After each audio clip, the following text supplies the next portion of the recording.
சமையல் கூடம் YouTube channel நண்பர்களுக்கு வணக்கம். புது புது உணவுகளையும் உணவு குறிப்புகளையும் பற்றி தெரிந்து கொள்ள நம்ம சமையல் கூடம் சேனலை சப்ஸ்கிரைப் பண்ணுங்கள், லைக் பண்ணுங்கள், ஷேர் பண்ணுங்கள், சப்போர்ட் பண்ணுங்கள்.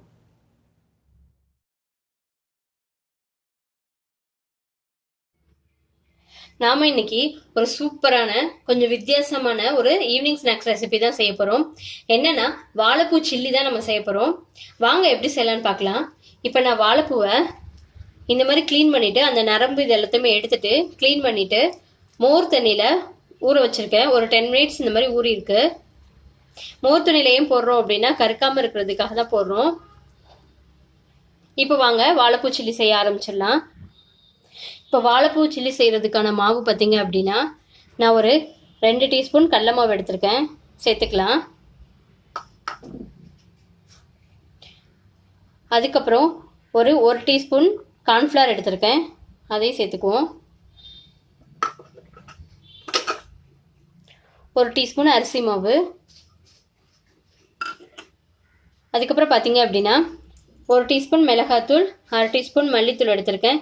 கொஞ்சமாக ஒரு 2 சிட்டிகை அளவுக்கு நம்ம பெருங்காயத்தூள் எடுத்திருக்கேன். 1/4 டீஸ்பூன் மஞ்சள் தூள், 1/2 டீஸ்பூன் கரம் மசாலா எடுத்திருக்கேன். நம்ம இது எல்லாமே சேர்த்துக்குவோம்.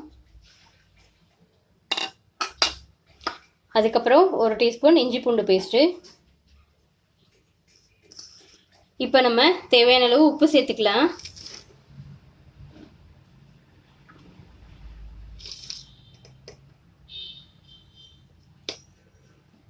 இதை நல்லா மிக்ஸ் பண்ணிவிட்டு நம்ம கொஞ்சம் கொஞ்சமாக தண்ணி ஊற்றி மிக்ஸ் பண்ணிப்போம். நிறையா தண்ணி இருந்துச்சுன்னா அந்த வாழைப்பூல நம்ம மாவு ஒட்டாது.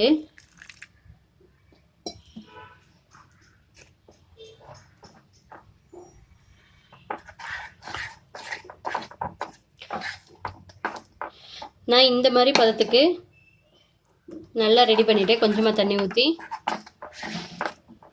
இப்போ நம்ம ஏற்கனவே மோர் தண்ணியில் நம்ம ஊற வச்சுருந்த வாழைப்பூவை அதை மறுபடியும் இன்னும் கொஞ்சம் தண்ணி ஊற்றி நல்லா வாஷ் பண்ணிட்டேன். இப்போ அந்த பூவை எடுத்து இதில் போட்டுக்கலாம்.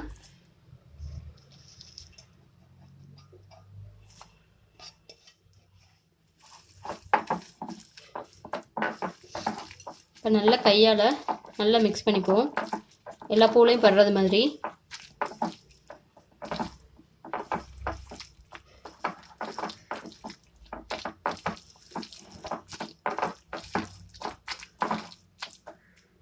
உங்களுக்கு பார்த்தாவே தெரியும் பூவில் அப்படியே மாவு நல்லா ஒட்டி இருக்கு பாருங்க.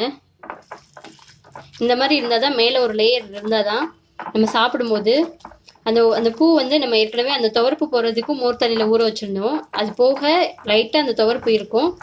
அந்த மேலே உள்ள லேயரோட அந்த துவர்ப்பு சேரும்போது நல்லா கிறிஸ்பியாக நல்லா டேஸ்ட்டாக இருக்கும். நல்லா மிக்ஸ் பண்ணியாச்சு. ஒரு 5 மினிட்ஸ் ஊறட்டும். நம்ம எண்ணெயில் போட்டு பொரிச்சு எடுத்துடலாம். இப்போ எண்ணெய் காஞ்சிருச்சு. நம்ம வாழைப்பூவை எடுத்து போட்டுடலாம். ஒவ்வொன்றா எடுத்து போடுவோம்.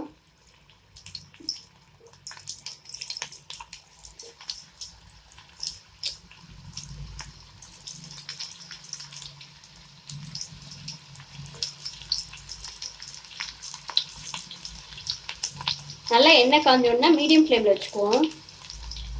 நம்ம மேலாப்பில் மாவு கருகிடும், உள்ள நம்மளோட வாழைப்பூ வேகாமல் இருக்கும்.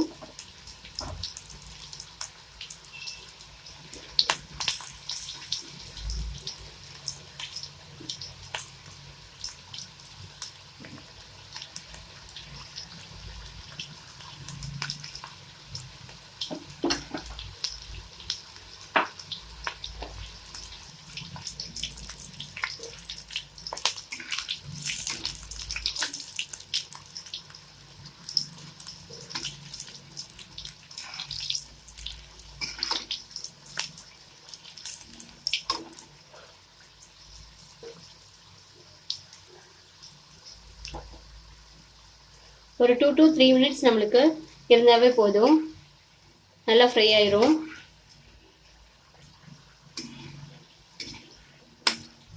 இப்போ வாழைப்பூ நல்லா ஃப்ரை ஆயிடுச்சு, நம்ம எடுத்துக்கலாம்.